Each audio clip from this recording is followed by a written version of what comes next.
saan po siya dapat mag-apologize? For at least, at the very least, raising expectations that Zaldico will be made to answer to the Filipino people. Lahat naman po tayo ay umasa. Lahat naman po na dapat gawin ay ginawa ng Pangulo at ng administrasyon. Ang kanyang inireport naman po ay tama. Unang tanong mula kay Rafi Ayeng, Daily Tribune. Hi ma'am, good afternoon po. Ma'am, sa kumpirmasyon ni SOJ na wala na nga si Zaldico sa Czech Republic, ano po ang susunod na, hakbang bukod po sa binanggit, ng gobyerno bukod sa binanggit niyo? Of course, patuloy pa rin po ang gagawin ng gobyerno para po mapabalik at mapauwi si Zaldico dito sa ating bansa at para maharap niya ang kasong naisampa sa kanya. At bukas po ay magkakaroon ng pagpupulong, pinatawag po ng ating Pangulo, ang ambassador ng France at pati ang ambassador ng Czech Republic or charge d'affaires. At para mapag-usapan kung anong pagkukulang, kung anong dapat na ginawa at ano yung dapat na maaari pang gawin para maibalik si Zaldico dito sa ating bansa. Ma'am, and last question po. There are calls na ilabas ng palasyo ang total costing ng pagpunta ng Prague ng government team sa Prague. Is the palace inclined to do this? Para lang kasi ang sinasabi is wala naman daw nangyari at dahil hindi naman naiuwi si Zaldico. Hindi naman po nagpunta doon ang ating mga opisyal para magbakasyon. Pinunta po nila doon ay trabaho para po sa kondisyon at kalagayan ni Zaldico. Kung ano man po ang nagastos dito, ito po ay trabaho ng gobyerno, maaari po itong makita sa COA. Sunod na tanong mula kay Tristan Nadalo, Newswatch Plus. Ayusek, good afternoon. Follow up lang po sa statement na sinabi nyo regarding Zaldico seeking political asylum sa France. How big of a challenge will this be now in bringing him home? Lalo na po, di ba, once nag-apply ka ng asylum, once nag-start yung process na yon, medyo mahirap, complicated na po yung magiging status. Dapat din po natin igalang kung ano ba ang batas at polisiya ng ibang bansa kung saan siya nag-file ng petition for asylum. At maaari, isa to sa maaari mapag-usapan ng ating Pangulo sa ambassador ng France. Following the announcement of the Justice Department po kagabi rin na wala na nga po si Zaldico sa Czech Republic, ilang mambabatas po ang nagbigay ng kanilang komento on what happened. You have Akbayan Representative Chel Jokno saying isang malaking kapalpakan, the government must explain what happened and they must also assure the Filipino people that they are doing everything possible to find Zaldico. Si Senator Ping Lacson naman said, our government has nobody to blame except itself. Comment lang po, ma'am. Unang-una po, hindi po isinawalang bahala ng pamahalaan. Lumalaman natin, na malaman ng Pangulo at ng gobyerno na nasa kustodiya ng Czech authorities si Zaldico, agad pong pinaalam ito sa inyo. Alam po at agad pong nagtrabaho at pinapunta ang ating mga high-level officials doon. Nagkataon lamang po na mayroong batas na sinusunod din po ang Czech Republic dahil wala pong nalabag na batas si Zaldico sa Czech Republic. Ang tangi lamang po nag-issue kung bakit siya po na-hold at siya po ay nailagay sa kustodiya ng Czech Republic ay dahil sa invalid documentation. Last na lang po, ma'am. Given na nagkaroon nga po ng yung information na doon siya sa Czech custody and then eventually he applied for asylum for France, meron na po bang nakikitang lapses yung administration, let's say, sa bakit nakalusot pa si Zaldico from Czech to France? Is that something that the President would like to look into? Sa ngayon, ayon sa Pangulo ay wala siya nakikitang dapat sisihin dahil lahat po ng opisyal na na-involved dito para po alamin kung ano ang nangyari at anong kondisyon at the time ni Zaldico ay nagtrabaho po na maayos. Follow-up question mula kay Chona, UDZRJ. Ma'am, you said Zaldico is under jurisdiction ng French authorities. What do you mean by that, ma'am, para hindi lang kami mamali sa pag-report? Nasa France na po siya dahil doon po siya nag-file ng petition for asylum at hiniling po ng bansang France na dalhin si Zaldico sa France because of the pending petition for asylum. Hindi naman to, ma'am, for the, yung word na custody or What do you mean na under jurisdiction? Nasa bansa na po siya ng France. French authorities, under French authorities? Hindi po siya nakakulong. Kailangan lang po siyang dalhin doon dahil meron siyang pending petition for asylum. Wala naman po siyang violation or recorded na violation sa French. Wala pong naipapaalam pa sa atin. Kailan siya ma'am nag-apply ng asylum? Wala pong detaling ibinigay sa atin, yan lamang po ang binigay sa kasalukuyan. Thank Okay, you. let's stick to one question, one follow-up, so the others can also ask questions. Next question, Ivan Mayrina, GMA7. Yusek, following the confirmation by Secretary Vida that Zaldico is no longer under the custody of the Czech Republic, ano ho naging reaksyon ng Pangulo dito? Would you say that he was disappointed, he was angry? Ano ho yung naging reaksyon niya? Nakausap po mismo natin ang Pangulo ngayong araw at sinabi niya na disappointed siya. Dahil malapit na sana natin na pauwi si Zaldico. But since meron nga pong ibang bansang involved at ang lumalabas lamang po na kanya na-violate ay ang paggamit ng invalid documentation. So, ang bansang Czech Republic po ang siyang mag-uutos kung anong gagawin kay Zaldico. Batid din po siguro ng Pangulo na hindi lamang siyang dismayado, kundi marami sa mga Pilipino ang umasa, lalo't sa kanya nang galing ang anunsyo. Doesn't the President feel compelled to issue an apology over the announcement that he made himself? Balik ko ang tanong, saan po siya dapat mag-apologize? For at the very least, raising expectations that Zaldico will be made to answer to the Filipino people. Lahat naman po tayo ay umasa. Lahat naman po na dapat gawin ay ginawa ng Pangulo at ng administrasyon. Ang kanyang inireport naman po ay tama. So, wala po tayong nakikita na maaaring sabihing pagkakamali ng Pangulo dahil hindi po ito tinulugan ng Pangulo. Pero since ipinatatawag po niya ang ambassador ng Czech Republic at ng France para malaman kaninyo kung ano ang mga pwedeng nagawa sana, is that an admission that something went wrong somewhere? Yan po ang pag-uusapan. Kung meron nga ba tayong pagkukulang o meron bang hindi nagawa para po mas maliwanagan tayo, ano pa ang dapat gawin at ano pa ang dapat maitulong ng ibang bansa, lalong-lalo naman po na tayo naman po ay meron tinatawag na United Nations Convention Against Corruption. So, ang kaso po na kinakaharap ni Zaldico ay patungkol sa malversation. So, aalamin lamang po ng Pangulo, ano ba ang dapat pang nagawa? Dahil sa atin pagkakaalam, sa pagkakaalam ng Pangulo, lahat po ng dapat gawin ay ginawa na. Thank you. So, tanong mula kay Alvin Baltasar, Radyo Pilipinas. Yusek, good afternoon. Yusek, alam namin na all efforts will be done by the President para lang mapauwi si Zaldico. Is there a possibility na tawagan din ni Pangulo ang presidente ng France since nagkausap na rin sila way back, if I'm not mistaken, September 27, 2023, para lang mapauwi talaga si Zaldico? Pwede ba dumating doon sa point na yun? Sa ngayon po ay hindi po ako makakapagsabi kung ano po ang balak ng Pangulo. Pero sa ngayon, ipinaalam po sa atin na inimbitahan niya na po ang ambassador ng France, ambassador ng Czech Republic, at ang charge d'affaires. Yusek, ngayong nag-file ng asylum si Zaldico, medyo mahihirapan ba ang Pilipinas kung sakasakali? Kasi sa mga, sabi rin ng mga legal experts, mukhang mahihirapan yata pagka nag-seek ng asylum si Zaldico. Yan po ang dapat na masinsinang pag-aralan pa dahil hindi lamang bansang Pilipinas ang involved dito, may ibang bansa na. Salamat po, Yusek. Sunod na tanong mula kay Ace Romero, Philippine Star. Yusek, meron ba tayong impormasyon anong basehan ni Zaldico for seeking asylum? Ano yung mga sinasite niya for that application? Or grounds for seeking an asylum? Political persecution. So clinically niya he's being politically persecuted here in the country, so he's seeking an asylum sa France. Yun ang inihatid sa ating impormasyon. Ano naman po ang inyong masasabi sa ganong claim ni Ko?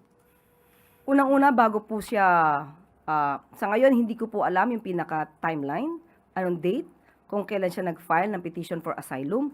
Pero alam natin na bago pa man nangyari ang lahat, siya ay hinahabol na at pinababalik dito para sagutin ang mga alegasyon tungkol sa malversation,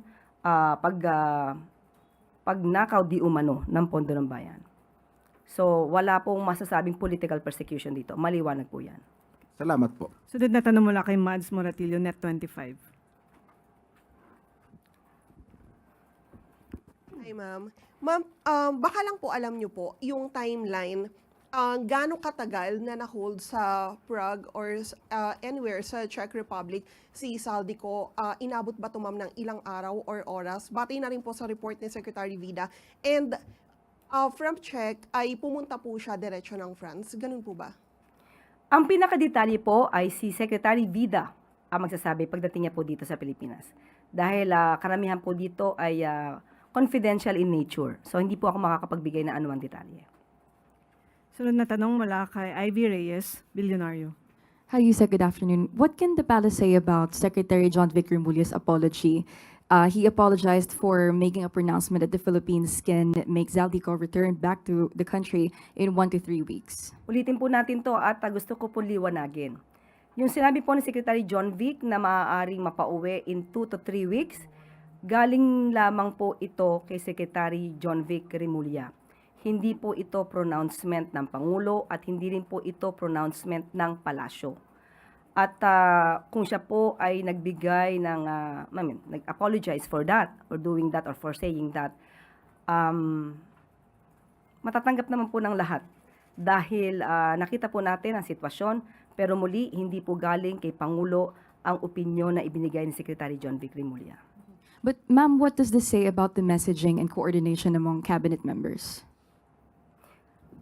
Ang Pangulo po ay satisfied naman po sa ginawa ng lahat ng mga opisyal na patungkol dito, na nais natin sa pagpapauwi ni Zaldico.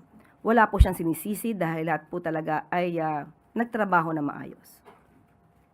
Sunod na tanong mula kay Maricel Alili, TV5.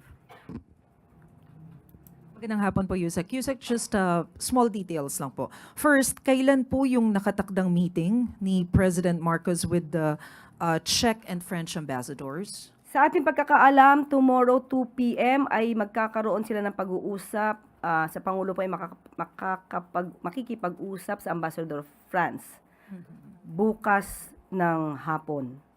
Sa ating pagkakaalam, ang ambassador ng Czech Republic ay wala sa Pilipinas, kaya iniimbitahan din po ng Pangulo ang charge d'affaires. Okay. So sabay tomorrow. Hindi po ko po alam kung mismong sabay sila, pero inimbitahan na po sila. Alright. And yung sinasabi po ninyo na nandun na po sa France etong si Zaldico, so Czech authorities po ba yung naghatid kaya Zaldico papunta sa France? So from Czech, diretso na po siya sa France. Nirequest po kasi ito ng bansang France, pero kung papaano at sino naghatid, hindi po ibinigay sa atin ng detalye. Okay, but kung nag-apply na po siya ng political asylum, ano yung magiging limitation sa pagkilos niya? Nandun lang ba siya allowed magstay sa France? Can he freely move around the country or dun sa mga Schengen countries? Inaitanong ko po kanina kay Secretary Tess, at ang sabi po niya sa atin ay maaari siyang umikot hindi lamang sa France. Basta Schengen, pwede po. Yun po, opo. Yun ang sabi sa akin ni Secretary Tess Lazaro nung tinanong ko siya. Mhm. Pero siguro po mas maganda na ang pinakadetalye po nito ay manggagaling mismo sa ating Foreign Secretary. But since meron na pong coordination yung Philippine government sa France and sa Czech Republic, can we say na closely monitored na si Zaldi? Identified po ba natin yung exact location niya? Hindi ko po masasabi kung identified. Ayoko pong ibigay yung detalye dahil ayoko naman po ding ipaalam ako ano man ang magiging operasyon ng gobyerno. Thank you, Yusek. Sunod na tanong mula kay Harley Balvena, IBC. Yusek. Ma'am, how's our relationship right now with the Czech Republic? Will this affect how we treat or the level of respect we have with the Czech Republic? Because Zaldico is a high-profile fugitive accused of large-scale corruption, and yet the Czech Republic seems to have been somehow lenient or did not act with full urgency with regard to Zaldico. And even now, they remain strict in disclosing information to us, like when asked by Justice Secretary Frederick Vida on the possible exit points of Zaldico from Czech Republic. The Czech government declined to share information, citing the Schengen rules and data privacy. Ang paggalang po sa polisiya at batas ng ibang bansa ay hindi naman po dapat maging hadlang ito sa magandang relasyon ng Pilipinas saka sa Czech Republic. Kailangan din po nating igalang kung ano po ba yung pinapatupad nilang batas doon. So, ma'am, will this scenario serve as a lesson for us that in the future we can strengthen the relationship with Czech Republic? We can, pwede na po tayong bumuo ng, for example, extradition treaty or other cooperation po para maiwasan na po yung mga ganitong Actually, nangyayari. pag-uusapan po yan, yung mutual extradition process. At, pero sa ngayon, wala pong sinasabing hindi naging maganda ang relasyon natin sa Czech Republic. Nagkataon lang po na meron din silang batas na pinapatupad. Sunod na tanong mula kay Clay Pardilla at PTV.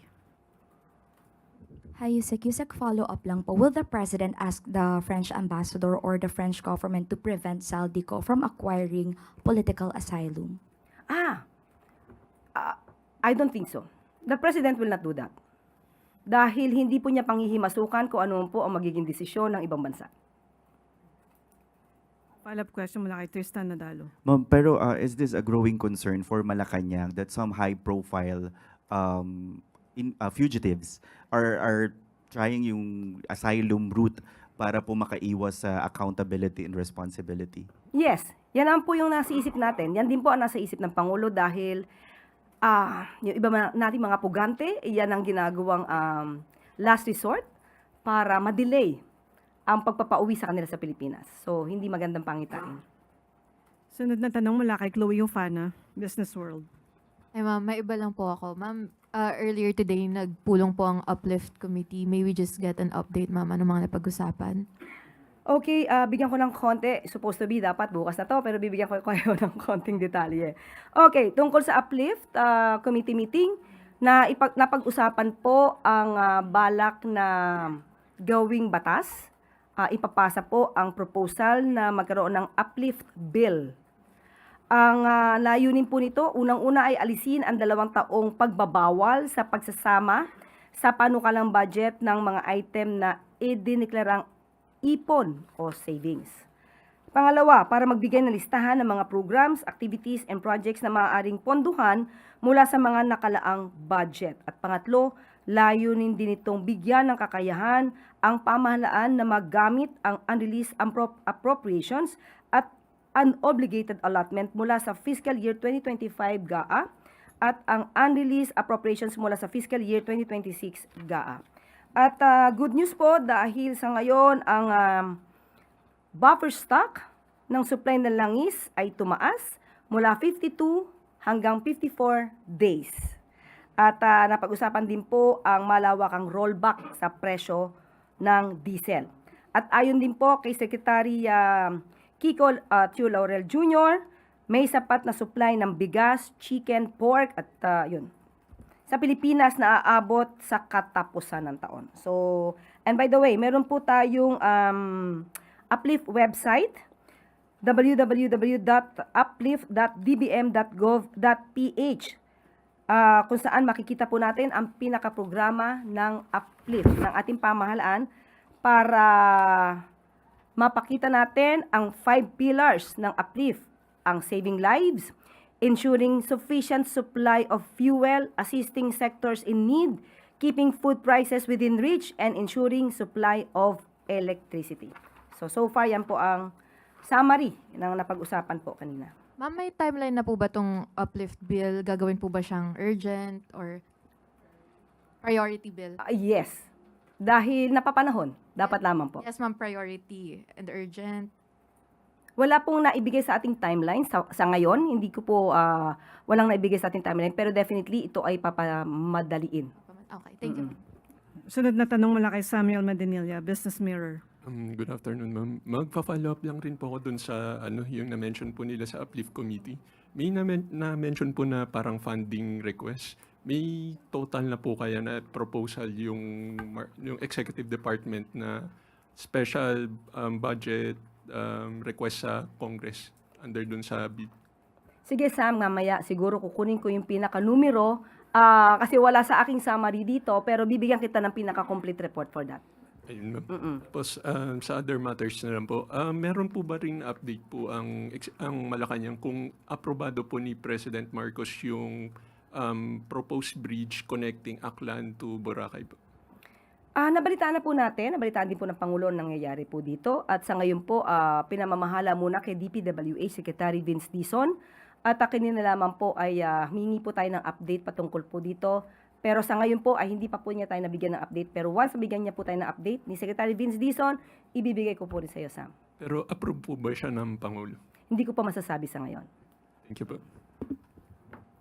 Wala nang tanong mula sa MPC. Balik sa iyo, Yusek Claire. At dyan po nagtatapos ang ating press briefing. Magandang araw para sa Bagong Pilipinas.